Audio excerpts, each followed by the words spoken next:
Price lord.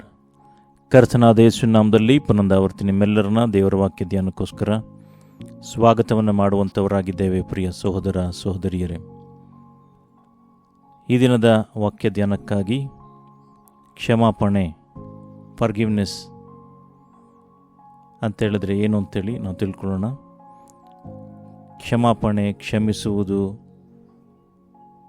ಕ್ಷಮಾಪಣೆಯನ್ನು ಕೇಳಿಕೊಳ್ಳುವಂಥದ್ದು, ಇದರ ವಿಷಯವಾಗಿ ದೇವರ ವಾಕ್ಯ ಏನು ಹೇಳುತ್ತೆ ಅಂತೇಳಿ ನಾವು ಧ್ಯಾನ ಮಾಡೋಣ. ಇದಕ್ಕಿಂತ ಮುಂಚೆ ನಾವು ಈ ಹಿಂದೆ ಸಂದೇಶಗಳನ್ನು ಯೂಟ್ಯೂಬ್ನಲ್ಲಿ ಅಪ್ಲೋಡ್ ಮಾಡಿ ಅನೇಕ ಸಂದೇಶಗಳನ್ನು ಅಪ್ಲೋಡ್ ಮಾಡಿ ಅದರ ಲಿಂಕ್ಗಳನ್ನು ಡಿಸ್ಕ್ರಿಪ್ಷನ್ ಬಾಕ್ಸಲ್ಲಿ ಹಾಕಿರ್ತೇವೆ. ಏನು ಪ್ರೀತಿಯನ್ನು ಕುರಿತು ಇರ್ಬೋದು, ಸ್ನೇಹಿತರನ್ನು ಕುರಿತು, ತಾಯಂದಿರನ್ನು ಕುರಿತು, ಯಾಕೆ ವಿಶ್ವಾಸಿಗಳು ಬಿದ್ದು ಹೋಗ್ತಾರೆ, ಪರಿಶುದ್ಧದ ಜೀವಿತವನ್ನು ಯಾವ ರೀತಿ ಮಾಡುವಂಥದ್ದು, ಮತ್ತು ಹೇಗೆ ನಾವು ಆತ್ಮಿಕವಾಗಿ ಬೆಳವಣಿಗೆ ಹೊಂದುವಂಥದ್ದು, ಸ್ನೇಹಿತರನ್ನು ಕುರಿತು, ಸಾಲವನ್ನು ಕುರಿತು, ಹಣವನ್ನು ಕುರಿತು, ಈ ರೀತಿಯಾಗಿ ಅನೇಕ ಸಂದೇಶಗಳನ್ನು ಈ ಹಿಂದೆ ಕಾಪಿ ಮಾಡಿ ಅಪ್ಲೋಡ್ ಮಾಡಿರ್ತೀವಿ. ನೀವು ಲಿಂಕ್ಗಳನ್ನು ಕ್ಲಿಕ್ ಮಾಡೋದ್ರ ಮುಖಾಂತರವಾಗಿ ಎಲ್ಲ ಸಂದೇಶಗಳನ್ನು ಕೇಳ್ಬೋದಾಗಿದೆ. ಯಾರು ನಮ್ಮ ಚಾನಲ್ನ ಇನ್ನೂ ಸಬ್ಸ್ಕ್ರೈಬ್ ಮಾಡ್ಕೊಂಡಿಲ್ಲ, ಅವರು ಸಬ್ಸ್ಕ್ರೈಬ್ ಮಾಡ್ಕೊಳ್ಳಿ ಅಂತೇಳಿ ಕೇಳ್ಕೊಳ್ತಾ ಇದ್ದೇವೆ. ಯಾಕಂತ ಹೇಳಿದ್ರೆ ಮುಂದೆ ಬರುವಂಥ ಸಂದೇಶಗಳ ಅಪ್ಡೇಟ್ಗಳು ನಿಮಗೆ ಸಿಗುವಂಥದ್ದಾಗಿದೆ. ಈಗ ನಾವು ವಾಕ್ಯ ಸಂದೇಶಕ್ಕೆ ಹೋಗೋಣ. ಈ ಕ್ಷಮಾಪಣೆ, ಕ್ಷಮಿಸು ಅಂತೇಳ್ಬಿಟ್ಟು ಕೇಳುವಂಥದ್ದೇನಿದೆ, ಈ ಕ್ಷಮಾಪಣೆಯನ್ನು ಕೊಡೋದು, ಕ್ಷಮಾಪಣೆಯನ್ನು ಕೇಳೋದು, ಇದು ಬಹಳ ಈಸಿಯಾದಂಥ ಸಂಗತಿಯಲ್ಲ. ಅನೇಕರು ಹೇಳ್ತಾರೆ ಅದು ಬಹಳ ಈಸಿ ಅಂತೇಳಿ. ಆ ರೀತಿಯಾಗಿ ಹೇಳ್ತಾ ಇದ್ದಾರೆ ಅಂತ ಹೇಳಿದ್ರೆ, ಒಂದು, ಅವರು ನಿಜವಾಗಿ ಆ ರೀತಿಯಾದಂಥ ನೋವುಗಳಲ್ಲಿ ಹಾದು ಹೋಗಿಲ್ಲ ಅಂಥೇಳಿ ಅದರ ಒಂದರ್ಥ. ಇಲ್ಲ, ಇನ್ನೊಂದರ್ಥ ಏನು ಅಂತ ಹೇಳಿದ್ರೆ ಸುಳ್ಳು ಹೇಳ್ತಾ ಇದ್ದಾರೆ ಅಂತೇಳಿ. ಯಾಕಂತ ಹೇಳಿದ್ರೆ ಈ ಸಂಗತಿಗಳಿಂದ ಕ್ಷಮಿಸಿ ಅಂತ ಕೇಳೋದಿರ್ಬೋದು, ಇಲ್ಲ ನಾನಿನ್ನು ಕ್ಷಮಿಸಿದ್ದೀನಿ ಅಂತ ಹೇಳೋದಿರ್ಬೋದು. ಇದು ಅಷ್ಟು ಸುಲಭವಾದಂಥ ಕಾರ್ಯ ಅಲ್ಲ. ಯಾಕಂತ ಹೇಳಿದ್ರೆ ಈ ಕ್ಷಮಿಸುವಿಕೆ ಯಾವಾಗ ನಾವು ಕ್ಷಮಿಸಬೇಕು ಅಂತೇಳಿ ನೋಡುವಾಗ ಆ ವ್ಯಕ್ತಿಯಾಗಿರ್ಬೋದು, ಇಲ್ಲ ಆಕೆ ಆಗಿರ್ಬೋದು, ಆತನಾಗಿರ್ಬೋದು, ಯಾವುದೇ ಸಂಗತಿಗಳಾದರೂ ಸರಿ, ಹಣದ ವಿಷಯ ಇರ್ಬೋದು, ಸಂಬಂಧಗಳ ವಿಷಯದಲ್ಲಿರ್ಬೋದು, ಇಲ್ಲ ಕುಟುಂಬಗಳ ವಿಷಯಗಳಲ್ಲಿರ್ಬೋದು, ಹಣದ ವಿಷಯದಲ್ಲಿರ್ಬೋದು, ನಂಬಿಕೆಯಂಥ ವಿಷಯಗಳಲ್ಲಿರ್ಬೋದು, ಇಲ್ಲ ಏನೋ ಮೋಸ ಮಾಡಿರುವಂಥ ವಿಷಯಗಳಿರ್ಬೋದು. ಈ ರೀತಿಯಾಗಿ ಅನೇಕ ಸಂಗತಿಗಳಲ್ಲಿ ಆತನು ಉಂಟು ಮಾಡಿದಂಥ, ಇಲ್ಲ ಆಕೆ ಉಂಟು ಮಾಡಿದಂಥ ನೋವನ್ನು ನೋಡುವಾಗ ಅವರನ್ನು ಕ್ಷಮಿಸೋದು ಅಷ್ಟು ಸುಲಭ ಅಲ್ಲ. ಯಾಕಂತ ಹೇಳಿದ್ರೆ ಅದು ಬಹಳ ಆಳವಾದ ನೋವನ್ನು ಉಂಟು ಮಾಡಿರುವಂಥದ್ದಾಗಿದೆ. ಅಂದರೆ ಅಷ್ಟು ಸುಲಭವಾಗಿ ಅದು ಹೋಗುವಂಥದ್ದಲ್ಲ, ಅಷ್ಟು ಸುಲಭವಾಗಿ ಕ್ಲಿಯರ್ ಆಗುತ್ತೆ ಅಂತೇಳಿ ಹೇಳೋದಕ್ಕಾಗೋದಿಲ್ಲ. ಯಾಕಂತ ಹೇಳಿದ್ರೆ ಅವರು ಮಾಡಿರುವಂಥ ನೋವಂಥದ್ದು ನೋವು ಆ ರೀತಿಯಾಗಿ ಆಳವಾದ ನೋವನ್ನು ಉಂಟು ಮಾಡಿರ್ತಾರೆ. ಈ ರೀತಿಯಾಗಿ ಮಾಡಿ ಅವರೇನು ಆರಾಮಾಗಿರ್ತಾರೆ, ಆದರೆ ಈ ನೋವನ್ನು ಯಾರು ಅನುಭವಿಸ್ತಾ ಇರ್ತಾರೆ ಅವರು ಸಂಕಟ ಪಡ್ತಾ ಇರ್ತಾರೆ. ಅವರಿಗೆ ಈ ರೀತಿಯಾಗಿ ಅವ್ರನ್ನ ಕ್ಷಮಿಸೋದು ಅಷ್ಟು ಸುಲಭವಲ್ಲ. ಹಾಗಾಗಿ ಇದೇನಿದೆ ಎಕ್ಸ್ಪೀರಿಯನ್ಸ್ ಆದವರಿಗೆ ಮಾತ್ರ ಇದು ಗೊತ್ತಾಗುವಂಥದ್ದಾಗಿದೆ. ಎಕ್ಸ್ಪೀರಿಯನ್ಸ್ ಆದರೆ ಮಾತ್ರನೇ ಇದು ಗೊತ್ತಾಗುವಂಥದ್ದಾಗಿದೆ, ಹೊರತು ಇಲ್ಲ ಅಂತ ಹೇಳಿದ್ರೆ ಬರೀ ಬಾಯಿ ಮಾತಿರಲಿಲ್ಲ, ಏನು ಸುಮ್ಮನೆ ಹೇಳೋದಕ್ಕೆ ಸಾಧ್ಯ ಆಗೋದಿಲ್ಲ. ನಾವು ನೋಡ್ತೇವೆ ಈ ನೋವು, ಕ್ಷಮೆ, ಇದನ್ನು ನಾವು ನೋಡುವಾಗ ಈ ನೋವನ್ನು ನಾವು ನಿರಾಕರಿಸ್ತೇವೆ.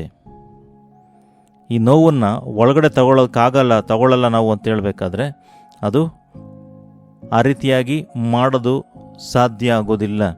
ಖಂಡಿತವಾಗಿ ಅದು ಒಳಗಡೆ ನೋವು ಒಳಗಡೆ ಇರುತ್ತೆ, ನೋವು ಅದು ಒಳಗಡೆ ತುಂಬಿಕೊಳ್ತಾ ಇರುತ್ತೆ. ಅದು ಯಾವ ರೀತಿ ಗೊತ್ತಾಗುತ್ತೆ, ನೋವಲ್ಲೇ ಇದ್ದಾರೆ ನೋವು ಅಂತೇಳಿ ಯಾವ ಗೊತ್ತಾಗುತ್ತೆ ಅಂತ ಹೇಳಿದ್ರೆ, ಒಂದು ಸಮಯ ಬರುತ್ತೆ, ಆ ಸಮಯ ಆಗಬೇಕಾದ್ರೆ ಅವರು ಎಕ್ಸ್ಪ್ಲೋರ್ ಆಗ್ತಾರೆ. ಅಂದರೆ ಸ್ಫೋಟ ಆಗುತ್ತೆ ಅವರಲ್ಲಿರುವಂಥ ಕೋಪ, ಅಸಹನೆ, ಅವರ ಏನಿದೆ ಆ ಸ್ಥಿತಿ ಏನಿದೆ ಅದು ಸ್ಫೋಟಗೊಳ್ಳುವಂಥದ್ದಾಗಿದೆ. ಆಗ ಗೊತ್ತಾಗುತ್ತೆ ಇವರು ಒಳಗಡೆ ಎಷ್ಟು ನೋವಿಡ್ಕೊಂಡಿದ್ರು, ಎಷ್ಟು ನೋವಲ್ಲಿ ಜೀವಿಸಿದ್ರು ಅಂತೇಳಿ ಆಗ ಗೊತ್ತಾಗುತ್ತೆ. ಅಲ್ಲಿವರೆಗೂ ಬೇರೆ ಯಾರಿಗೂ ಸಹ ಅದು ಗೊತ್ತಿರೋದಿಲ್ಲ, ಅದರ ಪರಿಜ್ಞಾನ ಸಹ ಇರೋದಿಲ್ಲ. ನಾವು ನೋಡ್ತೇವೆ ಈ ರೀತಿಯಾಗಿ ನೋವಲ್ಲಿರುವಂಥವ್ರು ಕೆಲವ್ರು ಏನು ಮಾಡ್ತಾರೆ ಅಂತ ಹೇಳಿದ್ರೆ ರಿವೆಂಜ್ ತಗೊಳ್ಳೋದಕ್ಕೆ ನೋಡ್ತಾರೆ, ಅಂದರೆ ಪ್ರತೀಕಾರ ತೀರಿಸ್ಕೊಳ್ಳೋದಕ್ಕೆ ನೋಡ್ತಾರೆ. ಅಂದರೆ ಅವರು ನನಗೆ ಈ ವ್ಯಕ್ತಿ ನೋವನ್ನುಂಟು ಮಾಡಿ, ನನಗೆ ಮೋಸ ಮಾಡಿದ್ದಾನೆ, ಇಲ್ಲ ನನಗೆ ಈಕೆ ಮೋಸ ಮಾಡಿದ್ದಾಳೆ, ನನಗೆ ಈತ ಮೋಸ ಮಾಡಿದ್ದಾನೆ, ನನಗೆ ಸಮಸ್ಯೆ ಕಾರಣ ಆಗಿದ್ದಾನೆ, ಈ ರೀತಿಯಾಗಿ ಅವರು ಆ ನೋವಲ್ಲಿರಬೇಕಾದ್ರೆ ಇದು ಪ್ರತೀಕಾರ ತೀರಿಸ್ಕೊಳ್ಳುವಂಥ ಮನಸ್ಸನ್ನು ಕೆಲವ್ರಿಗೆ ಬೆಳೆಸುವಂಥದ್ದಾಗಿದೆ. ಮತ್ತು ರಿವೆಂಜ್ ಅಂದರೆ ಸೇಡನ್ನು ತೀರಿಸ್ಕೊಳ್ಳುವಂಥದ್ದು, ಅಂದರೆ ನನಗೆ ಈ ರೀತಿಯಾಗಿ ನೋವನ್ನು ಉಂಟು ಮಾಡಿದ್ದಾನೆ, ನನಗೆ ಈ ರೀತಿ ಘಾಸಿಗೊಳಿಸಿದ್ದಾನೆ, ಹಾಗಾಗಿ ನಾನು ಸಹ ಆತನನ್ನು ಇಲ್ಲ ಆಕೆಯನ್ನು ಘಾಸಿಗೊಳಿಸ್ತೇನೆ,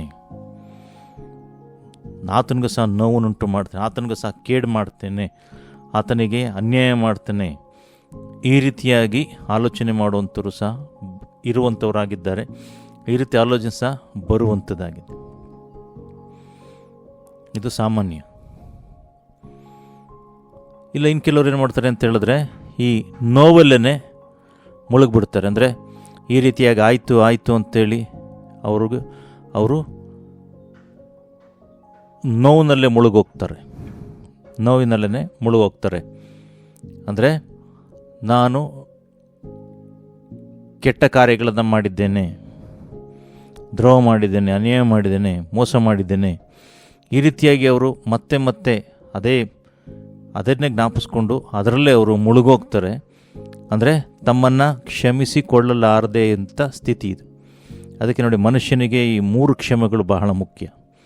ಯಾವುದ್ಯಾವುದು ಅಂತ ಹೇಳಿದ್ರೆ, ಮೊದಲು ದೇವರಿಂದ ಕ್ಷಮಾಪಣೆ ಹೊಂದ್ಕೊಳ್ಳುವಂಥದ್ದು, ಎರಡನೇದು ಮನುಷ್ಯರಿಂದ ಕ್ಷಮಾಪಣೆ ಹೊಂದಿಕೊಳ್ಳುವಂಥದ್ದು, ಮೂರನೇದು ತಮ್ಮನ್ನೇ ತಾವೇ ಕ್ಷಮಿಸಿಕೊಳ್ಳುವಂಥದ್ದು. ಈ 3 ಸಂಗತಿಗಳೇನಿದೆ ಇದು ಬಹಳ ಮುಖ್ಯ. ಯಾಕಂತ ಹೇಳಿದ್ರೆ ಅವರು ನೋವು ಮಾಡಿರ್ಬೋದು, ಇಲ್ಲ ದ್ರೋಹ ಮಾಡಿರೋದು, ಅನ್ಯಾಯ ಮಾಡಿರ್ಬೋದು, ಅದನ್ನು ಅವ್ರ ಕ್ಷಮಾಪಣೆ ಕೇಳ್ದಲ್ಲೇ ಅವ್ರೇನು ಮಾಡ್ತಾರೆ, ಒಳಗಡೆ ಅದನ್ನು ನೋವನ್ನು ಅನುಭವಿಸುವಂಥವ್ರು ಇದ್ದಾರೆ.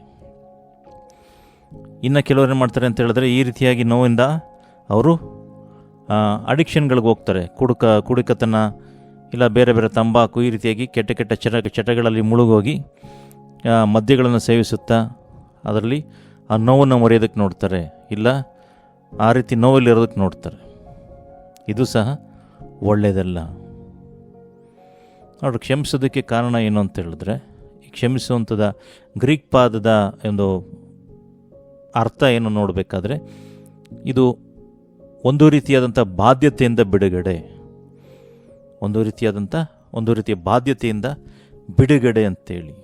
ಅಂದರೆ ನಾವು ಕ್ಷಮಿಸುವಾಗ ಆ ವ್ಯಕ್ತಿ ಕ್ಷಮಾಪಣೆಗೆ ಅರ್ಹ ಅಂತೇಳಿ ಅದರ ಅರ್ಥ ಅಲ್ಲ. ಅವನು ಕ್ಷಮಾಪಣೆಗೆ ಅರ್ಹನಾಗಿದ್ದಾನೆ, ಅದಕ್ಕೆ ಕ್ಷಮಿಸಬೇಕು ಅಂತೇಳಿ ಅದರ ಅರ್ಥ ಅಲ್ಲ. ಆದರೆ ಇದು ಅವನನ್ನು ಕ್ಷಮಾಪಣೆ ಮಾಡಲಿಲ್ಲ, ಅವನನ್ನು ಬಿಡುಗಡೆ ಮಾಡಲಿಲ್ಲ, ನಮ್ಮಿಂದ ಅವನನ್ನು ಬಿಡುಗಡೆ ಮಾಡಲಿಲ್ಲ, ನಮ್ಮಿಂದ ಅದು ಬಿಡುಗಡೆ ಆಗಲಿಲ್ಲ ಅಂತಿತ್ತು ಅಂತ ಹೇಳಿದ್ರೆ, ಅದು ಅವನನ್ನು ಹೋಲ್ಡಲ್ಲಿಡುತ್ತೆ ಅಂತ ಹೇಳಿದ್ರೆ, ಅವನನ್ನು ಬಂಧನದಲ್ಲಿಡುತ್ತೆ, ಅವನನ್ನು ಹಿಡಿತದಲ್ಲಿ ಅವನೇ ಒಂಥರ ಸಿಗಿ ಹಾಕೊಂಡಂಥ ಮನಸ್ಥಿತಿಯಲ್ಲಿ ಇರ್ತಾನೆ. ಅಂದರೆ ಅವನೇ ಒಂಥರ ಬಂಧನದಲ್ಲಿ ಇರೋ ಹಾಗೆ. ಸೊ ಹಾಗಾಗಿ ಕ್ಷಮಿಸೋದಕ್ಕೆ ಮುಖ್ಯವಾದ ಕಾರಣಗಳು ನೋಡಬೇಕಾದ್ರೆ, ನಿಮ್ಮ ಒಳಿತಿಗಾಗಿ ಅವ್ರನ್ನ ಕ್ಷಮಿಸಿ, ಅವನು ಕ್ಷಮೆಗೆ ಅರ್ಹನಲ್ಲ, ಅವನು ಕ್ಷಮೆಗೆ ಖಂಡಿತವಾಗಿ ಅರ್ಹನಲ್ಲ. ಅವ್ರು ಮಾಡಿದಂಥ ಕಾರ್ಯಗಳು, ದ್ರೋಹಗಳನ್ನು ನೋಡುವಾಗ ಅವರು ಖಂಡಿತವಾಗಿ ಕ್ಷಮೆಗೆ ಅರ್ಹರಲ್ಲ. ಆದರೆ ಕ್ಷಮಿಸ್ರಿ, ಇಲ್ಲ ಅಂತ ಹೇಳಿದ್ರೆ ಆ ವ್ಯಕ್ತಿ ನಿಮ್ಮನ್ನು ಕಂಟ್ರೋಲ್ ಮಾಡ್ತಾ ಇದ್ದಾನೆ. ನೀವಿನ್ನೂ ಆತನಿಂದ ಆಕೆಯಿಂದ ಬಿಡುಗಡೆ ಆಗಿಲ್ಲ. ಸೊ ಅವಾಗೇನಾಗುತ್ತೆ, ಅವ್ರು ಮಾಡಿದಂಥ ನೋವಿಗೇನಾಗುತ್ತೆ, ನೀವು ನಿದ್ರೆ ಮಾಡೋದಕ್ಕಾಗಲ್ಲ, ಅಶಾಂತಿ ಉಂಟಾಗುತ್ತೆ, ಅಸಮಾಧಾನ ಉಂಟಾಗುತ್ತೆ, ಕಹಿ ಆಗುತ್ತೆ, ಕಹಿ ಆ ವ್ಯಕ್ತಿಯ ಕಹಿ ಉಂಟಾಗುವಂಥದ್ದಾಗಿದೆ. ಮತ್ತು ಇದು ನಿಮ್ಮನ್ನು ಮಾತ್ರ ಅಲ್ಲ, ನಿಮ್ಮ ಸರೌಂಡಿಂಗ್ಲಿರುವಂಥ ನಿಮ್ಮ ಸಂಬಂಧಗಳು, ಗಂಡ ಇರ್ಬೋದು, ಹೆಂಡತಿ ಇರೋದು, ಮಕ್ಳುಗಳಿರ್ಬೋದು, ಆಫೀಸಲ್ಲಿ ಕೆಲಸ ಕಲೀಗ್ಸ್ಗಳ ಜೊತೆ ಇರ್ಬೋದು. ಈ ರೀತಿಯ ಏನಾಗುತ್ತೆ, ನಿಮ್ಮ ಸಂಬಂಧಗಳ ಮೇಲೆ, ನಿಮ್ಮ ಕೆಲಸಗಳ ಮೇಲೆ ಇದೇನಾಗುತ್ತೆ, ಪರಿಣಾಮ ಬೀರುವಂಥದ್ದಾಗಿದೆ. ಮತ್ತು ಹಾನಿಗೆ ಅದು ಒಳಗಾಗುವಂಥದ್ದಾಗಿದೆ, ಹಾನಿಯಾಗುವಂಥದ್ದಾಗಿದೆ. ಸೊ ಹಾಗಾಗಿ ಈ ಕ್ಷಮೆ ಅನ್ನೋದು ಏನಿದೆ, ಇದರ ಮುಂದುವರಿಸೋದು ಬಿಡೋದು, ಈ ಕ್ಷಮೆ ಅನ್ನೋದನ್ನು ನೀವು ಕೊಡೋದು ಬಿಡೋದು. ಕೊಟ್ಟರೆ ಖಂಡಿತವಾಗಿ ನೀವು ಬಿಡುಗಡೆ ಹೊಂದ್ತೀರ. ಕೊಡಲಿಲ್ಲ ಅಂತಿತ್ತು ಅಂತ ಹೇಳಿದ್ರೆ ನೀವು ಅದರಲ್ಲೇ ಬಂದಿಗಳಾಗ್ತೀರ. ನಾವು ಎರಡದಾಗ ನೋಡಬೇಕಾದ್ರೆ ನಾವು ಕ್ಷಮಿಸಬೇಕು. ಯಾಕಂತೇಳಿದ್ರೆ ಅದು ದೇವರನ್ನು ಮೆಚ್ಚಿಸುವಂಥದ್ದಾಗಿದೆ. ಯಾಕೆ ಕ್ಷಮಿಸಬೇಕು? ನಂದೇನು ತಪ್ಪಿಲ್ವಲ್ಲ, ನಾನೇನು ಅನ್ಯಾಯ ಮಾಡಿಲ್ವಲ್ಲ, ದ್ರೋಹ ಮಾಡಿಲ್ವಲ್ಲ, ನಾನೇ ಕ್ಷಮಾಪಣೆ ಕೇಳಬೇಕು. ಯಾಕೆ ಕ್ಷಮಾಪಣೆ ನಾನೇ ಮಾಡಬೇಕು? ಯಾಕೆ ಕ್ಷಮಾಪಣೆ ಕೇಳ್ಕೊಳ್ಳೋದಕ್ಕೆ ಹೋಗಬೇಕು ಅಂತ ನೋಡುವಾಗ, ನಾನು ಮಾಡಿಲ್ಲ ಅವನೇ ಮಾಡಿರೋದಲ್ಲ ಅಂತಿತ್ತು ಅಂತ ಹೇಳಿದ್ರು ದೇವ್ರೇನು ಹೇಳ್ತಾರೆ ಅಂತ ಹೇಳಿದ್ರೆ, ಇದು ದೇವರ ಆಜ್ಞೆ. ದೇವ್ರೇನು ಹೇಳಿದ್ದಾರೆ ಅಂತ ನೋಡಬೇಕಾದ್ರೆ, ನಾವು ಇತರರನ್ನ ಕ್ಷಮಿಸುವ ರೀತಿಯಲ್ಲಿ ನಮ್ಮ ಪಾಪಗಳನ್ನು ಕ್ಷಮಿಸು ಅಂತೇಳಿ ಪ್ರಾರ್ಥನೆ ಮಾಡುವಾಗ ಯೇಸು ಸ್ವಾಮಿ ನಮಗೆ ಕಲಿಸ್ಕೊಟ್ಟಿದ್ದಾರೆ. ಮತ್ತು ನೀವು ಜನರ ತಪ್ಪುಗಳನ್ನು ಕ್ಷಮಿಸಿದರೆ ನಿಮ್ಮ ಸ್ವರ್ಗೀಯ ತಂದೆಯು ನಿಮ್ಮನ್ನು ಕ್ಷಮಿಸುವನು. ಆದರೆ ನೀವು ಜನರನ್ನು ಕ್ಷಮಿಸಿದರೆ ನಿಮ್ಮ ತಂದೆಯು ನಿಮ್ಮ ತಪ್ಪುಗಳನ್ನು ಕ್ಷಮಿಸುವುದಿಲ್ಲ ಅಂತೇಳಿ ಮತ್ತಾಯನು ಬರೆದ ಸುವಾರ್ತೆ 6ನೇ ಅಧ್ಯಾಯ 14-15ನೇ ವಾಕ್ಯ ನೋಡುವಾಗ ಬರೆದಿದೆ.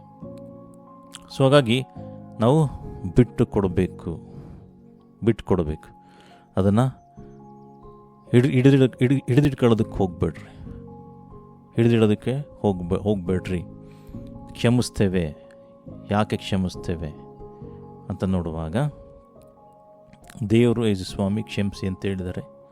ಹಾಗಾಗಿ ಕ್ಷಮಿಸ್ತಾ ಇದ್ದೇವೆ. ಮೂರದಾಗ ನೋಡುವಾಗ, ನಿಮ್ಮ ಪಾಪಗಳಿಗಾಗಿ ದೇವರ ಕೃಪೆಯನ್ನು ನೀವು ಅನುಭವಿಸೋದ್ರಿಂದ, ಅಂದರೆ ನೀವು ಸಹ ಪಾಪಿಗಳಾಗಿದ್ರಿ, ನೀವು ಸಹ ದೇವರ ಕ್ಷಮೆಯನ್ನು ಪಡ್ಕೊಳ್ಳೋದಕ್ಕೆ, ದೇವರ ಕ್ಷಮೆಯನ್ನು ಹೊಂದ್ಕೊಳ್ಳೋದಕ್ಕೆ ನೀವು ಸಹ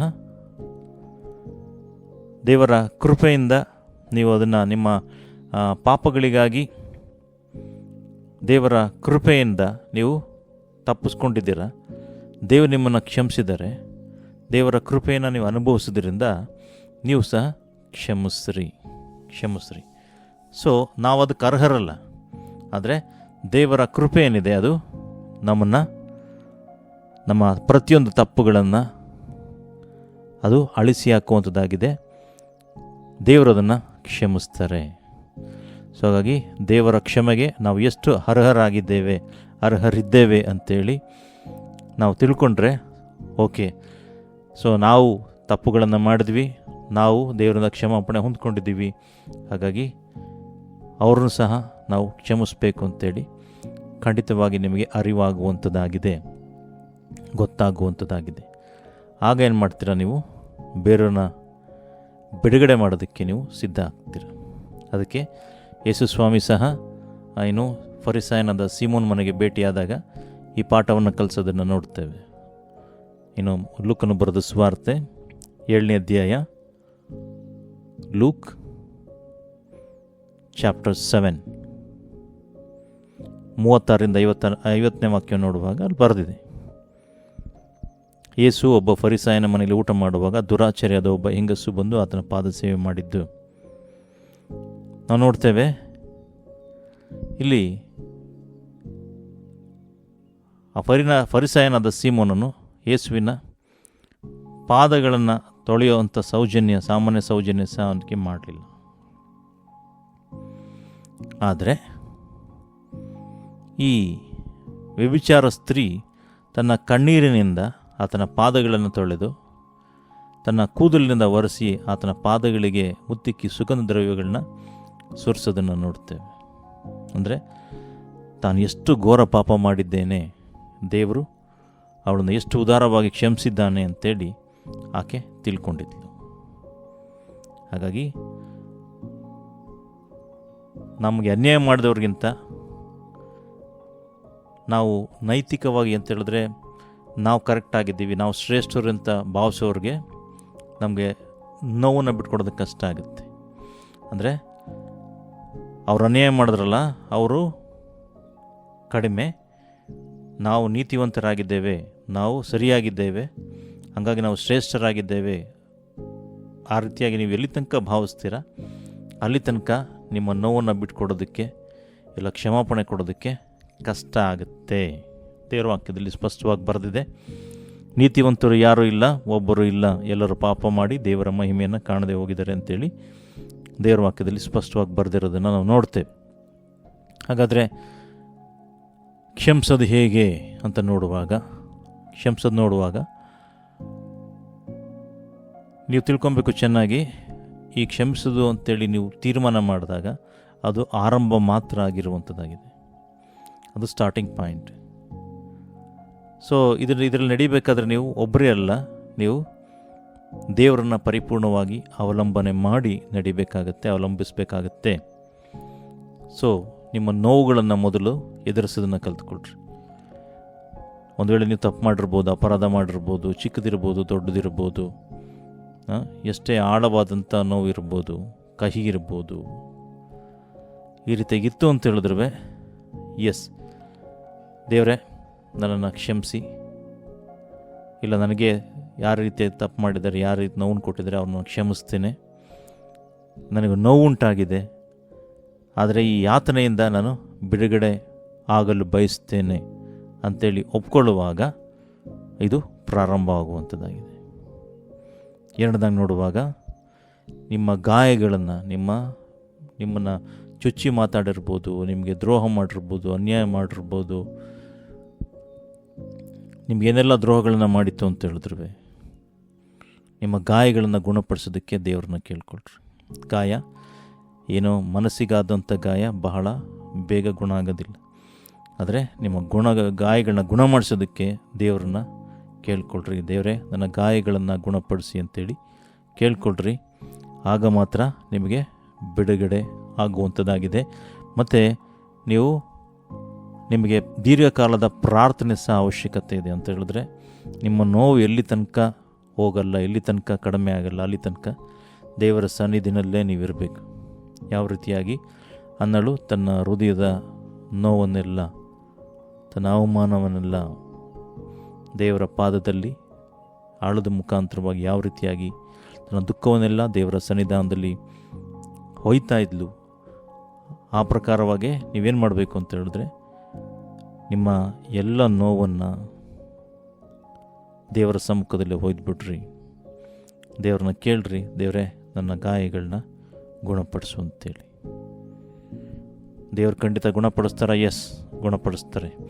ಅದಾದ ನಂತರ ಹನ್ನಳು ಹಳ್ಳಲಿಲ್ಲ ಅಂತ ದೇವರ ವಾಕ್ಯದಲ್ಲಿ ಬರ್ತಿದೆ. ದೇವರ ಸನ್ನಿಧಿಯಲ್ಲಿ ಆಕೆಯ ದುಃಖವನ್ನೆಲ್ಲ ಹೊಯ್ದ ನಂತರ ಆಕೆ ಮತ್ತೆ ಅಳಲಿಲ್ಲ ಅಂತ ದೇವರ ವಾಕ್ಯದಲ್ಲಿ ಬರೆದಿದೆ. ಮತ್ತು ನೀವು ಗುಣ ಆಗೋದಕ್ಕೆ ಸಮಯವನ್ನು ಕೊಡ್ರಿ. ಸೊ ಇನ್ನು ನೀವು ಕ್ಷಮೆಯಾಚಿಸುವಂಥ ಸಮಯದಲ್ಲಿ, ಕ್ಷಮೆಯಾಚಿಸುವಂಥ ಸಂದರ್ಭದಲ್ಲಿ ಅವ್ರನ್ನ ಮನಪೂರ್ವಕವಾಗಿ ಕ್ಷಮಿಸ್ಬಿಡ್ರಿ. ನೀವು ಅದನ್ನು ಮತ್ತೆ ನಿಮ್ಮ ದುಃಖವನ್ನು, ಅವ್ರು ಮಾಡೋ ದ್ರೋಹಗಳನ್ನು, ಅನ್ಯಾಯಗಳನ್ನು ಮನಸ್ಸಲ್ಲಿ ಇಟ್ಕೊಳ್ಳೋದಕ್ಕೆ ಹೋಗ್ಬಿಡ್ರಿ. ಮನಸ್ಸಾರ ಅವ್ರನ್ನ ಕ್ಷಮಿಸ್ರಿ. ಅದಕ್ಕೆ ಬೇಕಾದಂಥ ಸಮಯವನ್ನು ತೆಗೆದುಕೊಳ್ರಿ.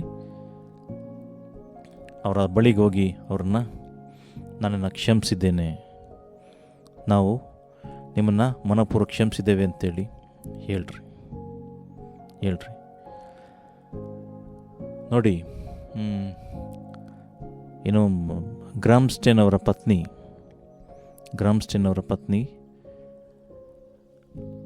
ಅವರ ಬಳಿಗೆ ಒಬ್ಬ ಯಾರೋ ಈ ರೀತಿಯಾಗಿ ಪ್ರೋವೋಕ್ ಮಾಡಿದಂಥ ವ್ಯಕ್ತಿ, ಅಂದರೆ ಹಿಂಸೆ ಮಾಡಲು ಪ್ರೇರೇಪಿಸಿದಂಥ ಒಬ್ಬ ವ್ಯಕ್ತಿ ಬಂದು ನಿಮಗೆ ಆದ ಸ್ಥಿತಿಗೆ ನಾನು ಸಹ ಕಾರಣ ಆಗಿದ್ದೇನೆ ಅಂತ ಹೇಳುವಾಗ ಆಕೆ ನಾನಿನ್ನು ಕ್ಷಮಿಸ್ತೇನೆ ಅಂತ ಹೇಳೋದನ್ನು ನೋಡ್ತೇವೆ. ಅದರ ಅರ್ಥ, ತನ್ನ ಗಂಡನನ್ನು, ತನ್ನ ಮಕ್ಕಳನ್ನು ಕಳೆದುಕೊಂಡಂಥ ಅವರು ಈ ರೀತಿಯಾಗಿ ನಾನು ಕ್ಷಮಿಸ್ತೇನೆ ಅಂತೇಳಿ ಅವರು ಹೇಳುವಂಥ ಕೆಲಸ ಇದೆಯಲ್ಲ, ಹೇಳುವಂಥ ಮಾತಿದೆಯಲ್ಲ, ಅದು ಸುಲಭದ ಮಾತಲ್ಲ. ಹಾಗಾಗಿ ದೇವ್ರನ್ನ ಕೇಳ್ಕೊಳ್ರಿ, ನಿಮಗೆ ಶುದ್ಧ ಹೃದಯವನ್ನು ಕೊಡ್ರಿ ದೇವರೇ, ನನಗೆ ಶುದ್ಧ ಹೃದಯವನ್ನು ಕೊಡ್ರಿ ಅಂತೇಳಿ ಕೇಳ್ಕೊಳ್ರಿ. ಪ್ರತಿಕಾರದ ಯಾವುದೇ ಬಯಕೆ ಸಹ ನನ್ನಲ್ಲಿರಬಾರ್ದು. ನಾನು ಈ ವಿಷಯದಲ್ಲಿ ಬಲಹೀನನಾಗಿದ್ದೇನೆ, ಬಲಹೀನತೆ ಇದೆ, ದಯವಿಟ್ಟು ತೆಗೆದುಹಾಕ್ರಿ, ನನ್ನ ಬಲಹೀನ ತೆಗೆದುಹಾಕ್ರಿ. ಪ್ರತಿಕಾರದ ಭಾವನೆಗಳು ನನ್ನಲ್ಲಿ ಬಾರದ ರೀತಿಯಲ್ಲಿ ನನ್ನನ್ನು ಕ್ಷಮಿಸಿ ಅಂತೇಳಿ ಕೇಳ್ಕೊಳ್ರಿ. ಮತ್ತು ನಿಮಗೆ ಯಾರು ನಿಮ್ಮನ್ನು ನೋಯಿಸಿದರೆ, ಯಾರು ನಿಮಗೆ ನಿಮ್ಮ ವಿಷಯದಲ್ಲಿ ನಿಮಗೆ ಮಾಡಬಾರದಂಥ ಕಾರ್ಯಗಳನ್ನು ಮಾಡಿ, ನಿಮಗೆ ದ್ರೋಹಗಳನ್ನು ಮಾಡಿ, ಅನ್ಯಾಯಗಳನ್ನು ಮಾಡಿ, ಅವಮಾನಗಳನ್ನು ಮಾಡಿ, ನಿಂದೆಗಳನ್ನು ಮಾಡಿ, ನಿಮ್ಮನ್ನು ತುಚ್ಛವಾಗಿ ಕಂಡು ನಿಮ್ಮನ್ನು ಏನು ಕೀಳಾಗಿ ನೋಡಿದ್ದಾರೆ, ನಿಮಗೆಂಥ ಆಳವಾದ ನೋವನ್ನು ಕೊಟ್ಟಿದ್ದಾರೆ. ಸೊ ಆ ರೀತಿ ಇತ್ತು ಅಂತ ಹೇಳಿದ್ರು ನೀವು ಅವರ ಬಳಿಗೆ ಹೋಗ್ರಿ. ಅವ್ರ ಬಳಿಗೆ ಹೋಗಿ ಅವರು ಅಕ್ಸೆಪ್ಟ್ ಮಾಡ್ತಾರೋ ಬಿಡ್ತಾರೋ ಸೆಕೆಂಡ್ರಿ, ಆದರೆ ಅವ್ರಿಗೆ ಹೇಳ್ರಿ, ನಾನು ನಿಮ್ಮನ್ನು ಕ್ಷಮಿಸಿದ್ದೇನೆ, ನಾನು ನಿಮ್ಮನ್ನು ಕ್ಷಮಿಸಿದ್ದೇನೆ ಅಂತೇಳಿ ಅವ್ರಿಗೆ ಹೇಳ್ರಿ. ಅವ್ರು ಅಕ್ಸೆಪ್ಟ್ ಮಾಡ್ತಾರ ಅಕ್ಸೆಪ್ಟ್ ಮಾಡಲ್ವಾ ಅದು ಸೆಕೆಂಡ್ರಿ. ಆದರೆ ನಿಮ್ಮ ಕಡೆ ಏನಿದೆ, ನೀವು ದೇವರೇ ಸ್ವಾಮಿ ಏನು ಹೇಳಿದರೆ ಅವ್ರ ತಪ್ಪನ್ನು ಕ್ಷಮಿಸಿ ಅಂತ ಹೇಳ್ಬೇಕಾದ್ರೆ, ನನ್ನ ತಪ್ಪನ್ನು ಕ್ಷಮಿಸಿ ಅಂತ ಹೇಳ್ಬೇಕಾದ್ರೆ ದೇವರ ದೃಷ್ಟಿಯಲ್ಲಿ ದೇವರೇನು ಹೇಳಬೇಕು ಅದನ್ನು ನೀವು ಮಾಡಿದಿರಂತ ಅರ್ಥ. ಅದನ್ನು ಅವ್ರು ಒಪ್ಕೊಳ್ಳೋದು ಬಿಡೋದು ಅವ್ರಿಗೆ ಬಿಟ್ಟದಂಥ ಕೆಲಸ, ಅವ್ರಿಗೆ ಬಿಟ್ಟಂಥ ಕಾರ್ಯ ಅದು. ನಿಮ್ಮ ಪಾರ್ಟ್ ಏನಿದೆ ಅದನ್ನು ನೀವು ಮಾಡಿರಿ ದೇವರ ದೃಷ್ಟಿಯಲ್ಲಿ. ಅವಾಗೇನಾಗ್ತೀರಾ, ನೀವು ಖಂಡಿತವಾಗಿ ಕ್ಷಮಾಪಣೆಯನ್ನು ಹೊಂದ್ತೀರಾ, ನೀವು ಹಗುರ ಆಗ್ತೀರಾ. ಹಾಗಾಗಿ ನೀವು ಫ್ರೀ ಆಗಬೇಕು ಅಂತ ಹೇಳಿದ್ರೆ ನಿಮ್ಮ ಪಾರ್ಟ್ ಏನಿದೆ, ನೀವು ದೇವ್ರೇನು ಹೇಳ್ತಿರೋದನ್ನು ನೀವು ಮಾಡಿರಿ. ಆವಾಗ ಖಂಡಿತವಾಗಿ ದೇವರು ನಿಮಗೆ ಬೇಕಾದಂಥ ಸಮಾಧಾನವನ್ನು, ಶಾಂತಿಯನ್ನು ದೇವರು ಅನುಗ್ರಹಿಸ್ತಾರೆ. ನೋಡ್ರಿ, ನಮ್ಮ ಜೀವಿತಗಳು ಸಹ ಅನೇಕರು ನಮಗೆ ದ್ರೋಹ ಮಾಡಿದ್ರು, ವಂಚನೆ ಮಾಡಿದ್ರು, ತುಂಬ ನೋಯಿಸಿದ್ರು, ಹಿಂಸಿಸಿದ್ರು. ಆದರೆ ನಾವು ಈ ವಾಕ್ಯಗಳನ್ನು ಕೇಳಿದ ನಂತರ ದೇವರು ಕ್ಷಮಿಸಿ ಅಂತ ಹೇಳಿರ್ಬೇಕಾದ್ರೆ ನಾವು ಸಹ ಕ್ಷಮಾಪಣೆಯನ್ನು ಕೊಟ್ವಿ.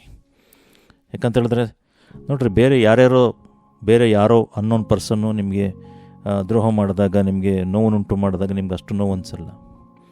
ಆದರೆ ಯಾರು ನಿಮ್ಮ ಜೊತೆಗಿರ್ತಾರೆ, ನಿಮ್ಮ ಜೊತೆಲೇ ಇರ್ತಾರೆ, ನಿಮ್ಮ ಸ್ನೇಹಿತರಾಗಿರ್ತಾರೆ, ಬಂಧುಗಳಾಗಿರ್ತಾರೆ, ನಿಮ್ಮ ಮನೆಯವರೇ ಆಗಿರ್ತಾರೆ, ನಿಮ್ಮವರಾಗಿರ್ತಾರಲ್ಲ, ನೀವು ಯಾರು ನಂಬಿರ್ತೀರ ಅವರು ನಿಮ್ಮನ್ನು ನಂಬಿಕೆ ದ್ರೋಹವನ್ನು ಮಾಡುವಾಗ, ನಿಮಗೆ ವಿರುದ್ಧವಾಗಿ ಮಾತನಾಡುವಾಗ ಆಗ ನೋವಾಗುವಂಥದ್ದು. ಸೊ ನೋಡ್ರಿ, ಯೇಸು ಸ್ವಾಮಿ ತನ್ನ ಸ್ವಂತ ಜನಗಳಿಗೋಸ್ಕರ ಬರಬೇಕಾದ್ರೆ ಸ್ವಂತ ಜನಗಳೇ ಆತನನ್ನು ಶಿಲುಬೆಗೆ ಹಾಕಿಸಿ ಅವನನ್ನು, ಯೇಸುವನ್ನು ಶಿಲುಬೆಗೆ ಹಾಕ್ಸ್ರಿ ಅಂತೇಳಿ ಕೂಗೋದನ್ನು ನೋಡ್ತೇವೆ. ಯೇಸು ಸ್ವಾಮಿ ಎಷ್ಟು ಒಳಿತುಗಳನ್ನು ಮಾಡಿದ್ರು, ಎಷ್ಟು ಒಳ್ಳೆಯ ಕಾರ್ಯಗಳನ್ನು ಮಾಡಿದ್ರು, ಜನಗಳಿಗೆ ಒಳ್ಳೆಯದನ್ನೇ ಬೋಧನೆ ಮಾಡಿದ್ರು. ಅವ್ರಿಗೆ ಒಳ್ಳೇದು ಮಾಡಿದ್ರು, ಈ ಜನಗಳೇನು ಮಾಡಿದ್ರು, ಅವ್ರನ್ನ ಶಿಲುಬೆಗೆ ಹಾಕಿಸಿ ಅಂತೇಳಿ ಕೂಗೋದನ್ನು ನೋಡ್ತೇವೆ. ಸೊ ಆ ರೀತಿಯಾಗಿ ಕೂಗಬೇಕಾದ್ರೆ ಯೇಸುಗೆ ಬೇಸರ ಆಗಲಿಲ್ವಾ, ಅವ್ರಿಗೆ ನೋವಾಗಲಿಲ್ಲ, ನೋವಾಯಿತು. ಅದಕ್ಕೇ ಯೇಸು ಶಿಲುಬೆಯಲ್ಲಿ ನುಡಿದಂಥ ಮಾತು, ತಂದೆಯೇ ಅವ್ರೇನು ಮಾಡ್ತಾಯಿದ್ರು ಅವ್ರಿಗೆ ಗೊತ್ತಿಲ್ಲ, ಅವ್ರನ್ನ ಕ್ಷಮಿಸು. ನೋಡಿದ್ರ, ಯೇಸು ಸ್ವಾಮಿ ಅಲ್ಲಿ ಸಹ ನಮಗೆ ಕಲಿಸ್ಕೊಟ್ಟಿದ್ದಾರೆ ಒಂದು ಪಾಠನ, ಕ್ಷಮಿಸು ತಂದೆಯೇ, ಅವ್ರನ್ನ ಕ್ಷಮಿಸು ಅಂತೇಳಿ. ಅವರ ದೈಹಿಕವಾದ ಹಿಂಸೆ, ಮಾನಸಿಕವಾದ ಹಿಂಸೆ ಮಧ್ಯದಲ್ಲೇ ಅವರು ಪ್ರಾರ್ಥನೆ ಮಾಡೋದನ್ನು ನೋಡ್ತೇವೆ. ಹಾಗಾಗಿ ಯೇಸುವಿನ ಮಾದರಿ ಅನುಸರಿಸೋದು ತುಂಬ ಈಸಿ ಅಂತ ತಿಳ್ಕೊಳ್ಳೋದಕ್ಕೆ ಹೋಗ್ಬಿಟ್ರಿ. ಆದರೆ ದೇವರೊಂದಿಗೆ ಇದು ಸಾಧ್ಯ. ನೀವು ನಿಮ್ಮಷ್ಟಕ್ಕೆ ನೀವೇ ಮಾಡೋಕ್ಕೆ ಸಾಧ್ಯ ಇಲ್ಲ.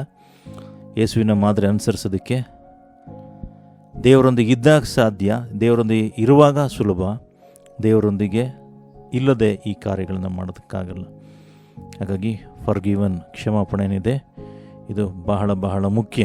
ಹಾಗಾಗಿ ನೋಡ್ರಿ, ಅನೇಕ ಜನಗಳು ಈ ರೀತಿಯಾಗಿ ಕ್ಷಮಾಪಣೆ ಕೊಡದಲೇ ಅವರ ಜೀವಿತಗಳಲ್ಲಿ ತುಂಬ ದುಃಖದಿಂದ ಹಾದು ಹೋಗೋದನ್ನು ನೋಡ್ತೇವೆ. ಇನ್ನೂ ಆ ಕೊರಗೆಲ್ಲೇ ಇರೋದನ್ನು ನೋಡ್ತೇವೆ. ಇನ್ನೂ ಬಿಡುಗಡೆ ಹೊಂದ್ಕೊಂಡಿರೋದಿಲ್ಲ. ಅವ್ರಿಗೆ ಆಗಬೇಕಾದ ಕಾರ್ಯಗಳಿರ್ಬೋದು, ಮನೇಲಿ ಇನ್ನೂ ಸಮಾಧಾನ ಇರೋದಿಲ್ಲ, ಅನೇಕ ಕಾರ್ಯಗಳಿಗೆ ಅವರೇ ತಡೆಯಾಗಿರ್ತಾರೆ. ಹಾಗಾಗಿ ನೀವು ಬೇರೆಯವ್ರ ತಪ್ಪುಗಳನ್ನ ಕ್ಷಮಿಸಿದಾಗ ದೇವರೇನು ಮಾಡ್ತಾರೆ? ನಿಮ್ಮ ತಪ್ಪುಗಳನ್ನು ಸಹ ಕ್ಷಮಿಸ್ತಾರೆ. ನಿಮ್ಮ ತಪ್ಪುಗಳನ್ನು ಕ್ಷಮಿಸಿದಾಗ ಖಂಡಿತವಾಗಿ ನಿಮ್ಮ ಮನೆಯಲ್ಲಿ ಆಗಬೇಕಾದಂಥ ಕಾರ್ಯಗಳು, ನಿಮ್ಮ ಕೆಲಸ ಕಾರ್ಯಗಳು, ನಿಮ್ಮ ಕೆಲಸದ ವಿಷಯಗಳಿರ್ಬೋದು, ಮದುವೆ ವಿಷಯಗಳಿರ್ಬೋದು, ಪ್ರಾಪರ್ಟಿ ಮಾರುವಂಥ ವಿಷಯಗಳಿರ್ಬೋದು, ಯಾವುದೇ ವಿಷಯಗಳಾದರೂ ಸರಿ, ಖಂಡಿತವಾಗಿ ದೇವರು ಅದರಲ್ಲಿ ಕಾರ್ಯ ಮಾಡ್ತಾರೆ. ಯಾಕಂದರೆ ನೀವು ತಪ್ಪನ್ನು ಕ್ಷಮಿಸಿದ್ರಿಂದ, ಬೇರೆ ತಪ್ಪನ್ನು ಕ್ಷಮಿಸಿದ್ರಿಂದ ದೇವರು ನಿಮ್ಮ ತಪ್ಪುಗಳನ್ನು ಕ್ಷಮಿಸಿ ನಿಮಗೆ ಬರಬೇಕಾದಂಥ ಬಿಡುಗಡೆಗಳನ್ನು, ಆಶೀರ್ವಾದಗಳನ್ನು ದೇವರು ಅನುಗ್ರಹಿಸುವಂಥವರಾಗಿದ್ದಾರೆ. ನಾನು ಒಂದು ಸಾಕ್ಷಿಯನ್ನು ಕೇಳ್ತಾ ಇದ್ದೆ. ನಾವು ಈ ಸಂದೇಶವನ್ನು ಹೇಳಾದ ಮೇಲೆ ಒಬ್ಬ ಸಹೋದರಿ ಅವರ ಸ್ವಂತ ಅಣ್ಣನ ಹತ್ರ ಮಾತು ಬಿಟ್ಟಿದ್ರಂತೆ. ಸ್ವಂತ ಅಣ್ಣನ ಹತ್ರ ಮಾತು ಬಿಟ್ಟಿದ್ರು. ಅವರ ಪ್ರಾಪರ್ಟಿ ಒಂದು ಸೇಲ್ ಆಗದಲ್ಲಿ ಹಾಗೆ ಇತ್ತಂತೆ. ಎಷ್ಟು ವರ್ಷಗಳಿಂದ ನೋಡಿದರೆ ಆಗಿಲ್ಲ. ಆದರೆ ಈ ಸಂದೇಶವನ್ನು ಕೇಳಿದ ನಂತರ ಅವ್ರು ಹೋಗಿ ಅವರ ಅಣ್ಣನ ಹತ್ರ ಕ್ಷಮಾಪಣೆ ಕೇಳಿದ ನಂತರ ಕೆಲವೇ ಒಂದು ವಾರದ ಒಳಗಡೆ ಅವರ ಪ್ರಾಪರ್ಟಿ ಸೇಲ್ ಆಯ್ತಂತೆ. ನೋಡ್ರಿ, ದೇವ್ರ ವಾಕ್ಯಗಳು ಎಷ್ಟು ಸತ್ಯ, ದೇವ್ರ ವಾಕ್ಯಗಳು ದೇವರು ಯಾವ ರೀತಿ ಕಾರ್ಯ ಮಾಡ್ತಾರೆ ಅಂತೇಳಿ. ಅದಕ್ಕೆ ಹೇಳುವಂಥದ್ದು, ಕ್ಷಮಾಪಣೆಯನ್ನು ಕೊಡ್ರಿ, ಕ್ಷಮಿಸ್ಬಿಡ್ರಿ, ಕ್ಷಮಿಸ್ರಿ. ಯಾಕಂತ ಹೇಳಿದ್ರೆ ಅವರ ಬಿಡುಗಡೆಗಳಲ್ಲ, ನಿಮ್ಮ ಬಿಡುಗಡೆಗಳಿಗೋಸ್ಕರ ನೀವು ಫ್ರೀ ಆಗೋದಕ್ಕೆ, ನೀವು ಸ್ವತಂತ್ರ ಆಗೋದಕ್ಕೆ ಅವ್ರನ್ನ ಕ್ಷಮಿಸ್ರಿ. ಕ್ಷಮಾಪಣೆಯನ್ನು ಕುರಿತು ದೇವರ ವಾಕ್ಯಗಳು ಏನು ಹೇಳುತ್ತೆ ಅಂತೇಳಿ ದೇವರ ವಾಕ್ಯದ ಆಧಾರದಲ್ಲಿ ನಾವು ನಿಮಗೆ ವಿವರಿಸಿದ್ದೇವೆ. ನೀವು ಇದುವರೆಗೂ ಯಾರು ಕ್ಷಮಾಪಣೆ ಕೊಟ್ಟಿಲ್ಲ, ಯಾರು ನಿಮ್ಮನ್ನು ನೋವು ಮಾಡಿದರೆ ಅವ್ರಿಗೆ ಹೋಗಿ ಹೇಳ್ರಿ, ನೇರವಾಗಿ ಹೇಳ್ರಿ, ಫೋನ್ ಮಾಡೋದಾದರೆ ಹೇಳ್ರಿ, ನಾನೇನು ಕ್ಷಮಿಸಿದ್ದೇನೆ ಅಂತ ಹೇಳ್ರಿ.